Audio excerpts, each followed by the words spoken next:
Google, Facebook, Império do Capital e você.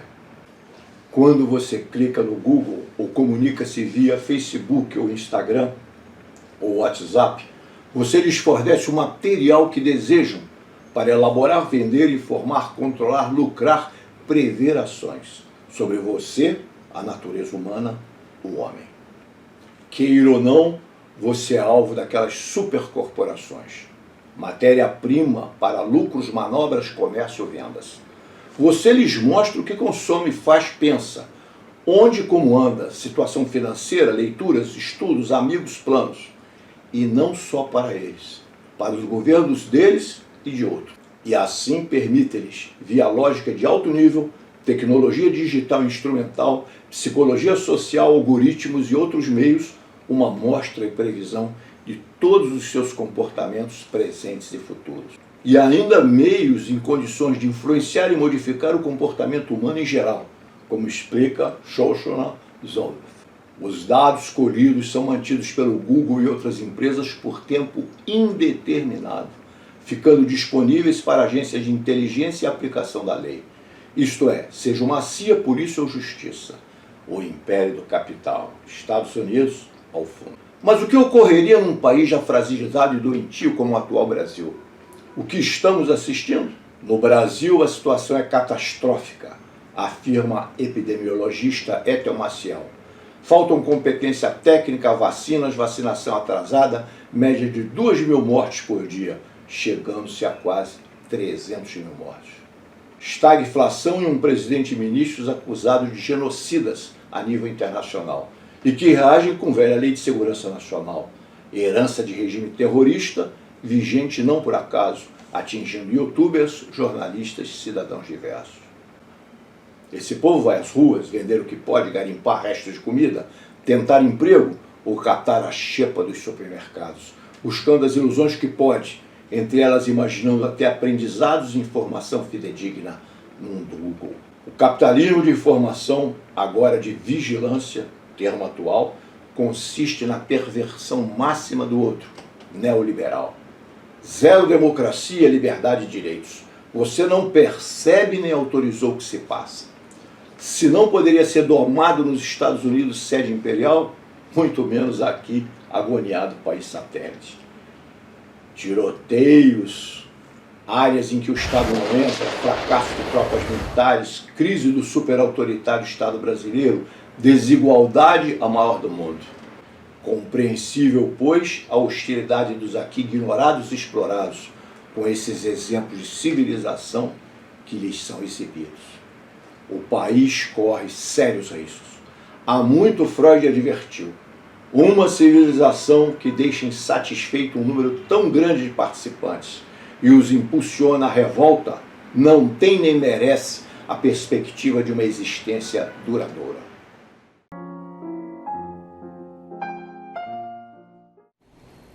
Como um fato em destaque hoje é fundamentalmente a possibilidade do Lula, que sem dúvida alguma as pessoas podem divergir aqui e acolá, mas é a maior liderança da centro-esquerda no Brasil.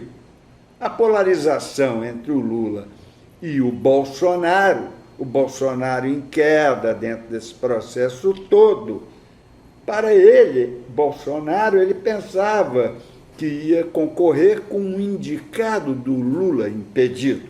Agora o Lula está desimpedido pela decisão do ministro Fachin e a complementação pelo discurso muito claro, destruindo essa Lava Jato, do ministro Gilmar Mendes.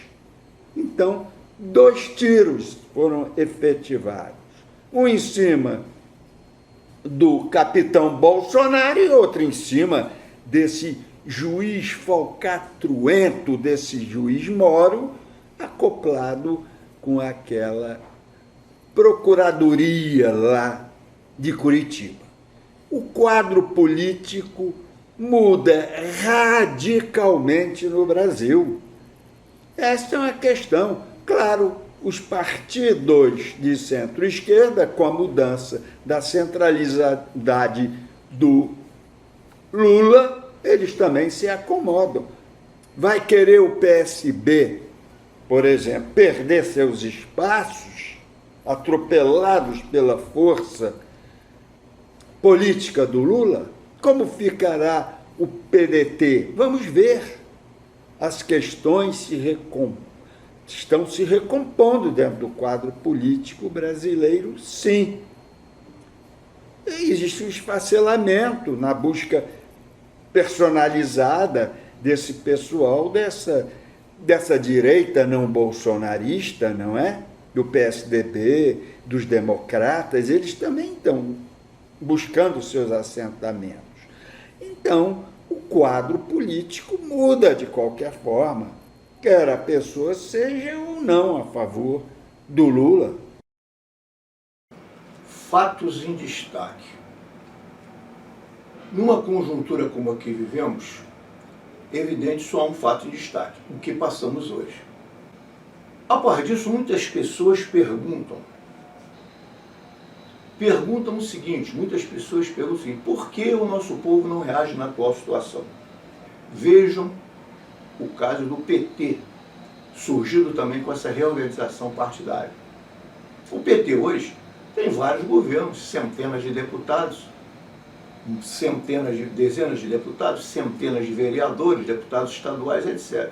Então há um interesse dessa máquina e inúmeros cargos, vocês sabem como se distribui cargos na Câmara dos Deputados, nesses gabinetes todos. São 30, 40 gabinetes, 50 comissões, etc.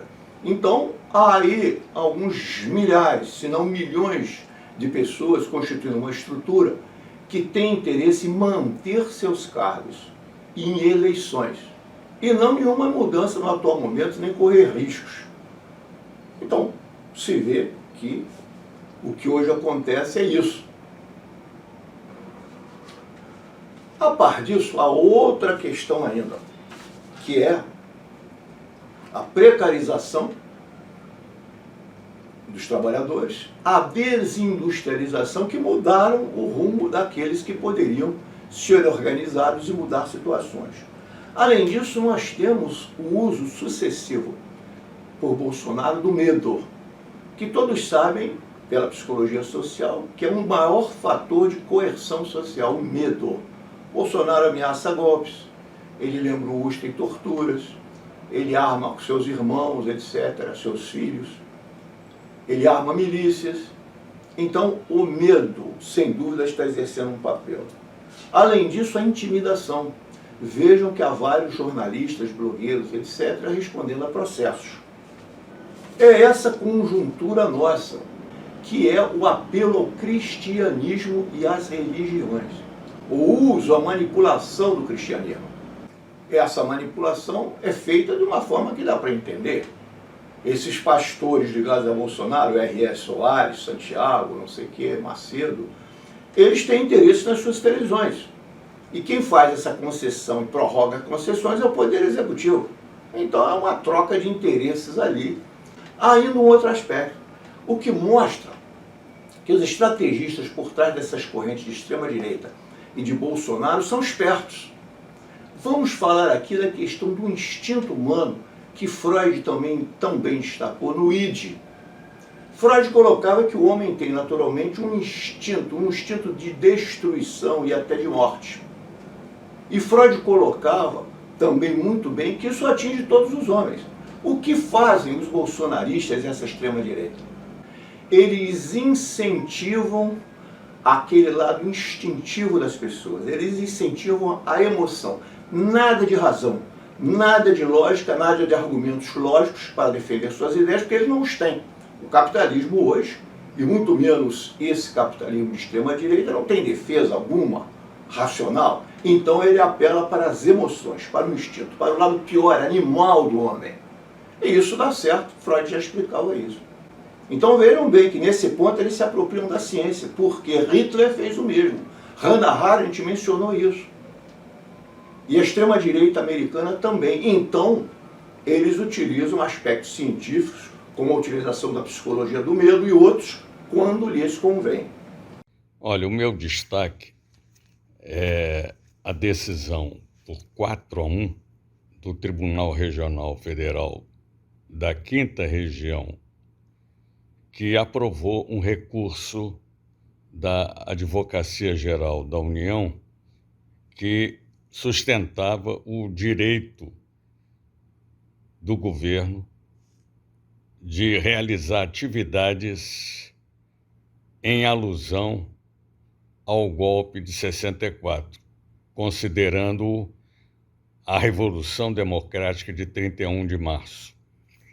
Trata-se de mais um episódio do capítulo de restauração e recuperação daqueles que não admitiram a transição democrática, são, portanto, representantes dos grupos revanchistas que estão dispostos a medir força através da renovação de manifestações favoráveis não apenas a todos os instrumentos da ditadura, como o AI-5, como a intervenção nas demais instituições da República e do Estado Democrático de Direito. É isso. Meu fato em destaque vai para a falta da vacina, não só no Brasil, mas no mundo inteiro. Tem faltado vacina na África, na América Latina, na União Europeia, na Ásia. E as pessoas ficam assim estarrecidas. Mas como assim está se faltando vacina? Ora, é muito simples. O capitalismo transforma tudo em mercadoria. Ao mesmo tempo que a América Latina e a África pagam mais caro do que os Estados Unidos e a Inglaterra e a União Europeia pelas vacinas, também não recebem essa vacina que salvaria milhares e milhares de vidas no mundo inteiro. Por quê? Porque, pelo capitalismo, tudo é mercadoria. Tudo é passível de se obter lucro. E a vacina não é diferente. A vacina é uma mercadoria. Aí vocês podem dizer, poxa, mas e as vidas que estão sendo sacrificadas? Não importa, no capitalismo o que prevalece é o direito à propriedade, em detrimento ao direito à vida. Portanto, não se espantem. A vacina é uma mercadoria e, portanto, o capitalismo vai dizer não, os empresários têm o direito a ter lucro, mesmo que esse lucro mate de Covid milhares e milhares de pessoas ao restante do mundo. Então, resta uma alternativa. Tem de haver uma alternativa. Que alternativa é essa? A única alternativa é nós mudarmos essa lógica. O direito de propriedade não pode se sobrepor ao direito à vida. E, portanto, temos de exigir, sim, a quebra de patente. Se você quebra patente, diversos países podem produzir a sua própria vacina, inclusive o Brasil, se é que vai ter vontade política para isso. Mas o direito à vida não pode estar subordinado ao direito ao lucro.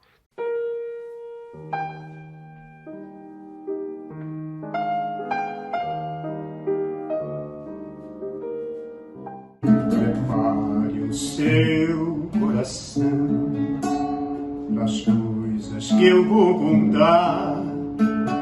Eu venho lá do sertão, eu venho lá do sertão, eu venho lá do sertão e posso não lhe agradar.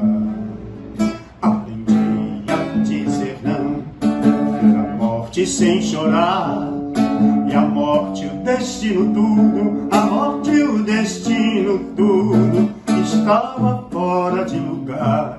Eu vivo pra consertar. Na boiada já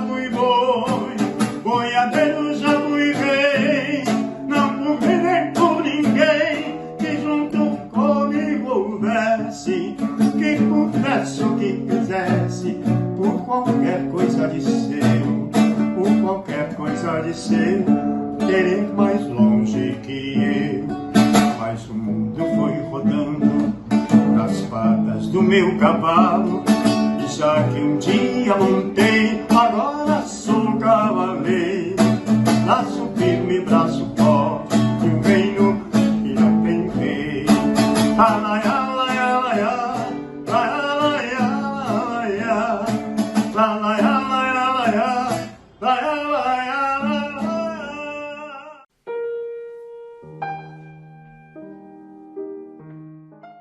Em menos de 24 horas, o governo federal passa o trator na sociedade brasileira.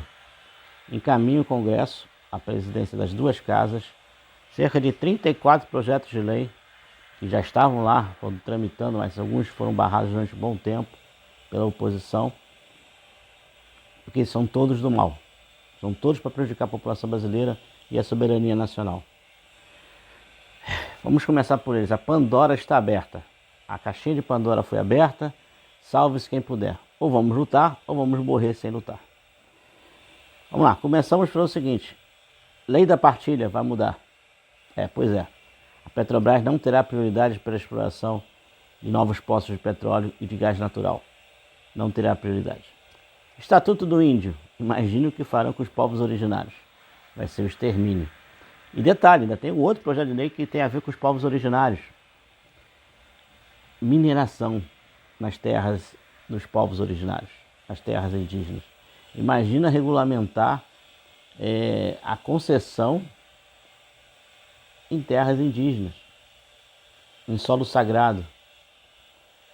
Olha, vai ser uma balbúrdia de crimes ambientais, não gosto nem de pensar.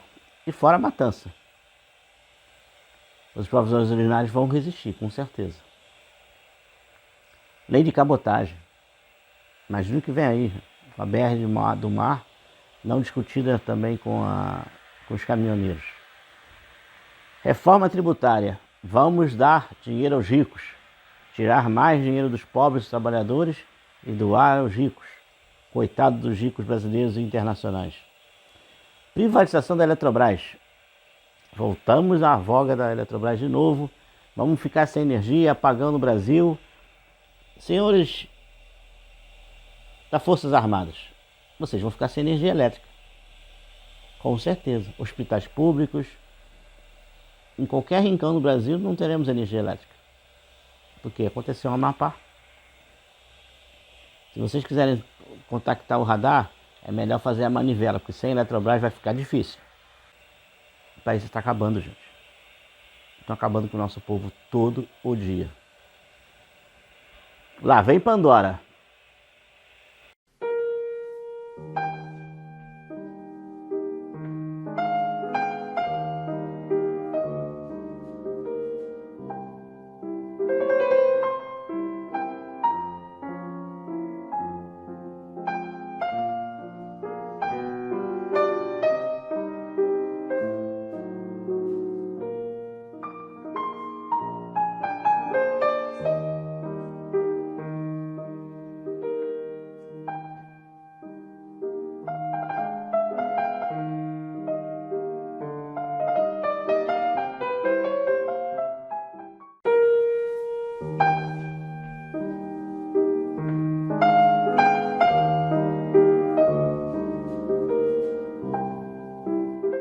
Fala rapaziada, o Caminhando Jornal TV, canal do Montanha, estamos mais um vídeo aí. Desculpa a ausência, mas estou voltando aí para falar com vocês sobre um indivíduo que está lançando alguns conteúdos inadequados na internet. O nome desse indivíduo é Irritado, né? Irritado, @Irritado. Ele tem feito alguns conteúdos na internet incitando crianças a prática de magia negra, ocultismo, né? Inclusive falando nomes que nem de longe uma criança deveria estar citando dentro de uma casa, uma residência, chamando entidades que a gente desconhece, né? Salvo a qualquer religião, né? Que as pessoas, cada um tem a sua crença, seu credo, porém as crianças especificamente têm um tempo certo para escolher a quem servir, como servir, a forma adequada de cultuar a qualquer religião. Então eu queria estar deixando esse registro aí, mas fiquem ligados aí para os pais que têm filhos pequenos, que para que tenham sem acesso, né, os celulares tenham acesso à senha dos seus filhos, né, porque em alguma forma está chegando conteúdo inadequado para essa galerinha aí, tá bom? Fiquem ligados.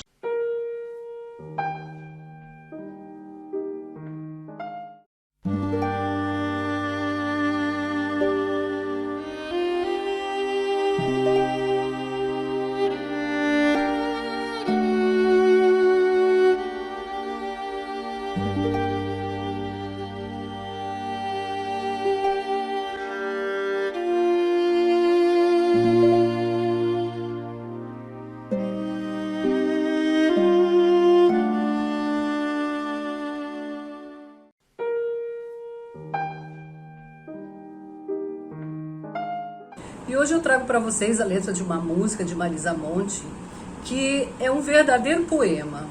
E como poema, refrigera a nossa alma. Chama-se Vilarejo. Há um vilarejo ali, onde areja um vento bom. Na varanda, quem descansa vê o horizonte deitar no chão. Para acalmar o coração, lá o mundo tem razão. Terra de heróis, lares de mães, paraíso se mudou para lá. Por cima das casas cal, frutos em qualquer quintal. Peitos fartos, filhos fortes, sonhos semeando o mundo real. Toda a gente cabe lá, Palestina, Xangri-Lá. Vem andar e voa, vem andar e voa, vem andar e voa. Lá o tempo espera, lá é primavera, portas e janelas ficam sempre abertas para a sorte entrar. Em todas as mesas, pão, flores enfeitando os caminhos, os vestidos, o destino e essa canção. Tem um verdadeiro amor para quando você for. Há um vilarejo ali, onde areja um vento bom. Essa introdução é para dizer o quanto necessitamos de um lugar assim, né? Nesse momento de pandemia, estamos precisando de um lugar para arejar a nossa alma, sentir os ventos bons vindo de toda a política pública, né? Ventos bons que nos refrigera quando somos cuidados dos nossos medos pela pandemia ou outros medos que estamos vivendo, né? Um grande susto agora é que as coisas continuam acontecendo. Todo mundo está concentrado falando de vacina, de Covid, mas o feminicídio está aí, a violência doméstica está aí, os idosos continuam ameaçados e abandonados em lares, né? As famílias estão muito confusas, deprimidas, aflitas. E eu gostaria de trazer então esta letra como uma forma de esperança. Fico por aqui.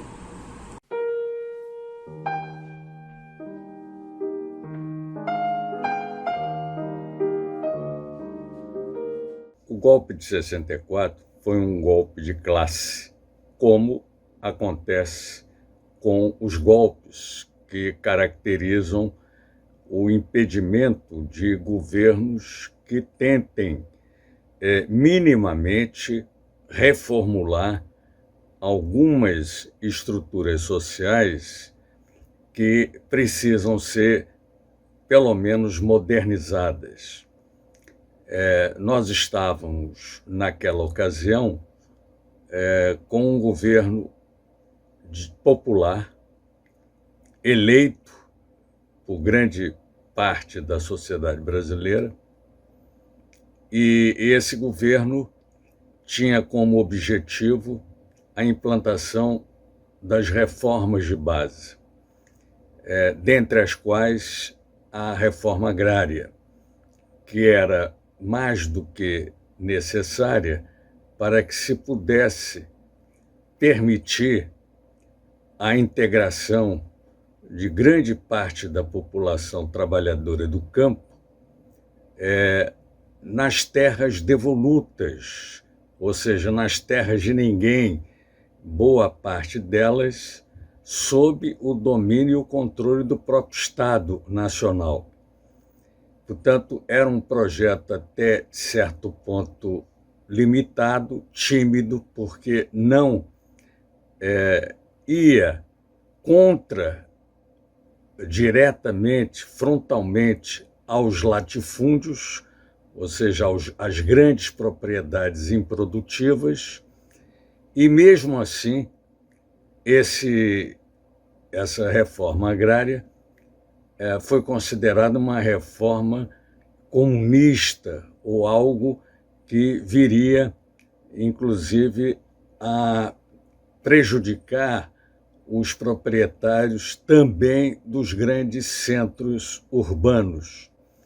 Naquela ocasião, a população brasileira era majoritariamente do campo.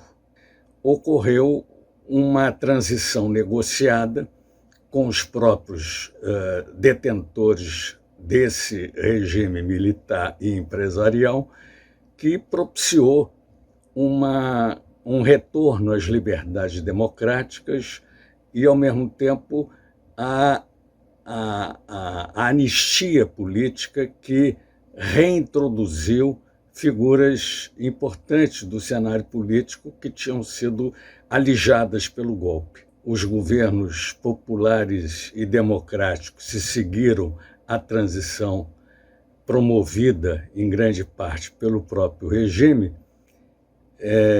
e nesse processo, o que aconteceu é que, em 2016, nós tivemos, de novo, uma forma de interromper o governo popular, só que dessa vez não usando os recursos clássicos do golpe, mas apenas os instrumentos institucionais, o parlamento, o poder judiciário e a mídia.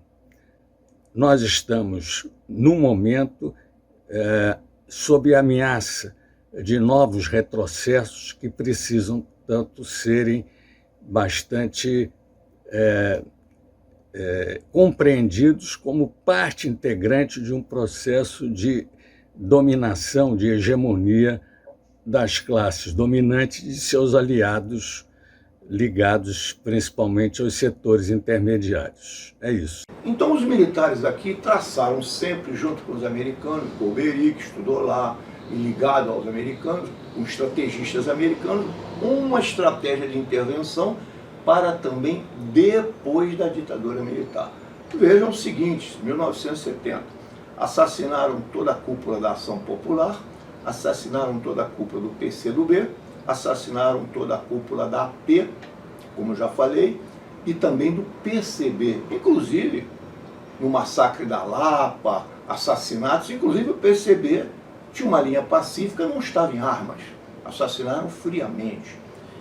E depois disso o que fizeram? Reconstruíram o sistema político. Aparece o PT, aparece o PCdoB, que tinha sido totalmente destruído a partir do Araguaia e a partir do massacre da Lapa, sua direção, ele aparece sendo reconstruído em posições estranhíssimas, chegaram numa época a chamar Mao Tse Tung de burguês, né? E houve essa reconstrução, que eu resumiria no seguinte: ela foi comandada, toda a distensão, toda a anistia, comandada pelo antigo regime terrorista, num caminho de anistia e distensão, liderado pelos antigos próceres da ditadura e por estrangeiros. Encontra-se livro aí, livros até conhecidos, Continuidade e Mudança no Brasil da Nova República, da Aspásia Camargo. Tem outros livros também, conhecidos aqui, o caso da Suzelei Calil Matias, a distensão no Brasil, o projeto militar e assim por diante.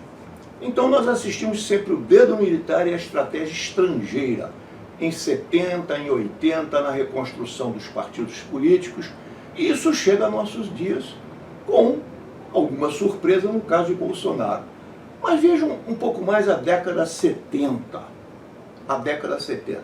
Na década 70, nós assistimos o aparecimento de Lula e aparecimento do PT. E assistimos na década 70 alguns fatos que foram um pouco escamoteados da história. Ouçam isso. Quem está falando agora é Manuel Cirilo, um dos sequestradores do embaixador americano Elbrick, naquele famoso sequestro do embaixador americano naquela época. Diz Manuel Cirilo, que interrogou o embaixador americano: nunca imaginamos que a CIA fosse tão maquiavélica. Elbrick nos explicou que para desmontar a esquerda, o plano era cooptar um símbolo da esquerda que não era comunista e poderia, com um reformismo aceitável, deter uma revolução comunista no maior país da América Latina. Isso está no livro de Luiz Mir, A Revolução Impossível, página 422. Então vejam, os senhores, que o próprio embaixador americano reconhece que havia um projeto. E o que aconteceu depois? O crescimento do PT, um novo PCdoB, né? Um PCdoB que o velho líder Prestes, conhecido e tarimbado, né? Dizia que de comunista só tinha um nome, e nós chegamos àquela mudança que foi ocorrendo na década de 70 e que se concretiza com eleições na década de 80. E o que aconteceu de mais importante na década de 70? Milhares e milhares de sindicalistas brasileiros fizeram cursos de sindicalismo americano, da AFL-CIO, ligada à CIA, em São Paulo, sendo que muitos deles receberam bolsa de estudos para fazer curso de sindicalismo americano nos Estados Unidos. E, na verdade, isso tudo feito foi o quê? O Brasil ainda tinha uma luta pela democracia, pela liberdade, soberania nacional, é tudo destruído, pessoas assassinadas, etc. Isto não foi um golpe, meramente. Começou como um golpe e se desdobrou com uma contra-revolução antinacional e antidemocrática. Eles fizeram uma verdadeira revolução. Tanto que está aí o Brasil desindustrializado, destruído, etc, etc. Então, o governo de 64 tinha um projeto, né? Foi dado o golpe de 64 pelos militares à frente, mas com grande participação do empresariado brasileiro e internacional, a gente não pode negar isso. Tinha um projeto de nação, sem sombra de dúvida que tinha, né? O problema é que esse era um projeto autoritário, ditatorial, e que, para ser implantado, ele não podia contar com a participação política da população e da classe popular. Essa classe popular e todos os discordantes tinham de ser eliminados do jogo político, nem que para isso fossem eliminados fisicamente, como muitos foram. Ou seja, se implantou um regime ditatorial terrorista no Estado brasileiro. Ou seja, o Estado era um Estado terrorista nesse regime ditatorial. O atual governo, ele surge dentro de outra circunstância. Até mesmo o próprio golpe que foi dado em 2016, ele não foi dado a partir de quartelada, ele não foi dado a partir de se colocar tanques na rua. Ele foi um novo modelo de golpe institucional, né, porque passou por dentro do Congresso Nacional, porque passou por dentro do Judiciário brasileiro, e se manteve a regra dita democrática. Bolsonaro, ele é eleito, a gente não pode esquecer isso, ele foi eleito, tá? Agora, qual era o projeto desse governo? Não existe projeto. O que existe ali são projetos corporativos ou projetos individuais. Não existe projeto de nação. Não existe projeto de sociedade. Existe o projeto do vamos nos dar bem. Essa é uma diferença crucial. A inexistência de projeto de nação, a inexistência de um projeto de governo, a inexistência de um projeto de sociedade já diferencia o atual governo do governo de 64, pós-64. Né? Agora, é óbvio que esses atores políticos atuais, eles bebem na fonte de 64, não pelo projeto, mas pela truculência, pelo amor à tortura, pelo amor ao genocídio. É isso que esse governo resgata do regime ditatorial. Sobre a questão política, eu queria abordar a realidade brasileira, mas contextualizada na questão internacional, não é? Até porque hoje, quem emerge dentro da economia, quem já sai do processo dessa Covid-19, já desencadeia, já notifica os caminhos do crescimento econômico, é fundamentalmente a China. A China dá o norte dessa saída, não é? Agora, o próprio Estados Unidos está em crise, a Europa está em crise, não é fácil sair dessa crise.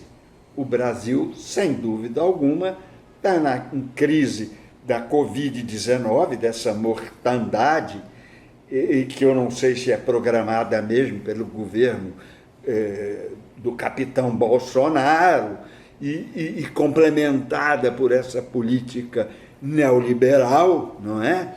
E que quer perseguir servidor público, trabalhador, não é?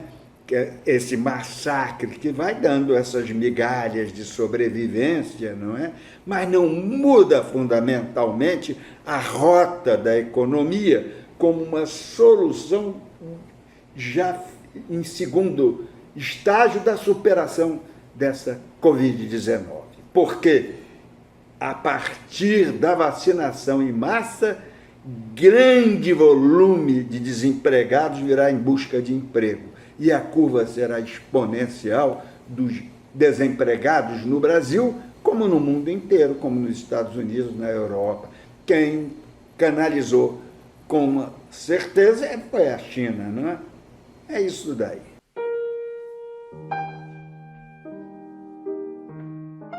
Eles são uma espécie de centrão de qualquer que seja a circunstância. Onde houver poder, eles estarão lá. Por exemplo, os evangélicos se aliaram à ditadura militar, defenderam a ditadura militar, entregaram seus jovens, entregaram os universitários. Quando saíram os militares e a gente chegou no Sarney, os evangélicos pularam de cabeça no Sarney. Foi todo mundo, era secretário, buscando. Foi quando surgiu a bancada da Bíblia. Foi a semente do centrão. E aí eles iam para onde quer que as oportunidades aparecessem. No governo Sarney foi a mesma coisa. Na transição para a eleição direta Lula-Collor, eles ficaram com o Collor, porque era o cara que mais oferecia vantagens para eles. Aí, quando o Collor saiu, eles pularam em cima do Fernando Henrique. Saiu o Fernando Henrique, veio o Lula. Eu me lembro do Silas, desesperado, Silas Malafaia, desesperado para arranjar um lugar de importância, um conselho, para ele entrar no governo Lula. E aí eles foram devagar encontrando relacionamentos com o PT. No governo Dilma já estavam muito mais assentados, era tudo muito mais aberto. Quando veio o Bolsonaro começou a se anunciar, então eles disseram: nós temos a melhor oportunidade do mundo para emplacar algumas pautas. Número um, a nossa pauta de poder, de aparelhamento do Estado, que é uma expressão de Paulo, reinar em vida. Eles tomaram essa expressão de Paulo e a aplicaram diretamente à governança de poder. A gente precisa reinar em vida. E o Bolsonaro é a melhor oportunidade. A segunda pauta de costumes, para vencer o tal do marxismo cultural. Então, Damares está lá para fazer isso.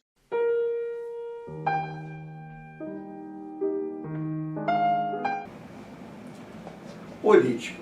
Eu quero desenvolver um pouco mais uma questão que vinha desenvolvendo sobre a política, que é a manipulação das religiões, em especial do cristianismo, pelo bolsonarismo, por essa extrema-direita que está aí ocupando não uma cidade brasileira, mas ocupando o próprio Brasil, né? Com apoio exterior, com apoio a instituições, no xerife, em suma. Lembro um oeste americano em que virá um dia um mocinho libertar tudo isso, e alguns acham que seria Jesus Cristo, né? Bom, a religião tem sido usada por essa lei. Tomaram isso de Breitbart, tomaram isso de Bannon dos Estados Unidos, da extrema-direita americana, etc. E isso consiste simplesmente na interpretação da mesma Bíblia, que é interpretada de uma forma aqui e de outra aqui, na utilização disso em benefício dos bolsonaristas dessa extrema-direita, a interpretação da Bíblia. Mas hoje se faz pior, porque estão falsificando a Bíblia. Isto mostra o nível de quem estamos lidando. Nenhum escrúpulo, nada. Utilizam a Bíblia de um lado, como já mencionei, do outro lado, a emoção, a não razão, o id, o que há de sentimentos mais baixos, mais primitivos do homem, para manipular no seu interesse. E no meio disso, é preciso entender, Freud foi longe nisso. Freud menciona a coerção que a civilização é obrigada a fazer sobre cada indivíduo para que ela possa se unir e avançar. Mas ele lembra também, Freud, que essa coerção, aos poucos, é internalizada, o próprio indivíduo assumindo uma autocensura interior que seria o chamado superego. Mas a pergunta que fazemos é o seguinte: será que isso, em termos de sociedade em conjunto, funciona de que maneira?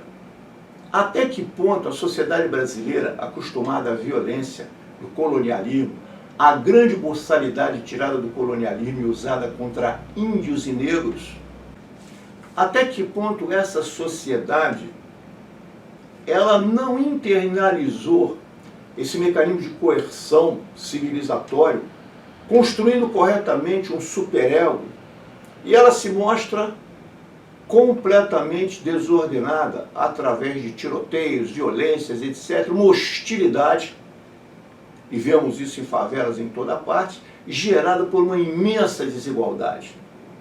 E o que talvez nos tire as condições de construir uma sociedade estável.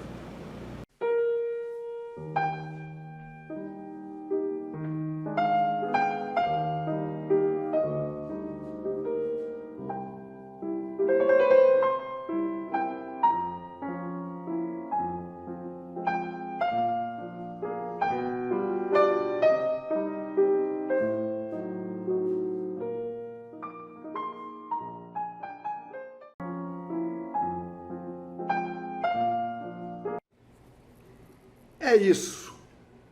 O quadro político em relação aos militares mudou, está mudando radicalmente dentro do processo político que envolve o governo deste capitão fascistoide Bolsonaro. Os militares estão tentando a sua salvaguarda, só que mergulharam tanto dentro desse processo, esses generais submissos a esse capitão Bolsonaro, que fica muito difícil uma batida em retirada deste governo que está crescendo como rabo de cavalo para baixo. A saída do general Pazuello do Ministério da Saúde é um fato consumado. Só que também não significa que a política de saúde vá mudar. Como já diz uma brincadeira que já está correndo na rede, não adianta mudar a roda da carroça, tem de mudar o burro que a conduz. E quem é esse burro que a conduz? A similitude com esse jogo é quem conduz o governo. Naturalmente, o capitão Bolsonaro pode fazer um jogo aqui, ali e acolá, mas ele não perde o foco dessa cloroquina, desses remédios não aprovados pela ciência como forma de se precaver dessa Covid-19, avassaladora matança, esse genocídio, como disse o menino aí, líder da juventude, não é? Isso é realmente um morticínio que o Brasil está passando.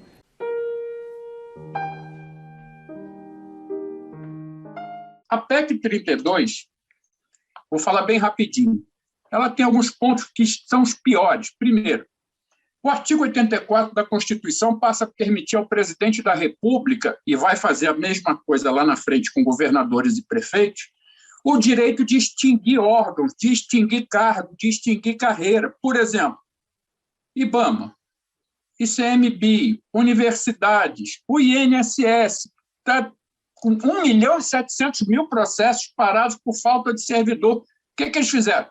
Botaram militares. Pela PEC 32, não vai precisar de militares, vai poder contratar trabalhador temporário. Enquanto isso, o quadro permanente vai encolhendo e, este ano ainda, Paulo Guedes vai mandar para o Congresso uma proposta de previdência privada individual através das seguradoras, que é o que eles estavam propondo na reforma da Previdência. Então, vai ter privatização direta ou indireta, por exemplo, na saúde e na educação. O que for de complexidade primária ou média, organizações sociais, OCIPs, fundações filantrópicas e tal, caso de creche, educação infantil, ensino fundamental na educação e o atendimento básico que é feito pelos municípios na área da saúde também. O que for médio, no caso da educação, ensino médio e universidade, privatiza. No caso da saúde, o que for de atendimento mais complexo, são os estados que dão, e muito complexo, que só a União tem, 100% privatizado. Como disse uma pessoa do governo outro dia, não dá para uma coisa muito complexa, muito difícil, que custa dinheiro, simplesmente ser de graça. Isso é impossível de acontecer. E aí, é claro que tem algumas coisas, pegar bem rapidinho, depois a gente pode até esticar isso na conversa. Servidores. Se engana quem acha que os atuais servidores não serão atingidos. Por que eu digo isso? Todos os atuais cargos federais, estaduais e municipais serão colocados em extinção. Vai estar escrito isso no texto? Não. Só que no dia em que essa PEC virar emenda constitucional, está autorizado contratar pessoas para o serviço público através de um outro regime jurídico, não mais os atuais. E isso vale para as 3 esferas de governo.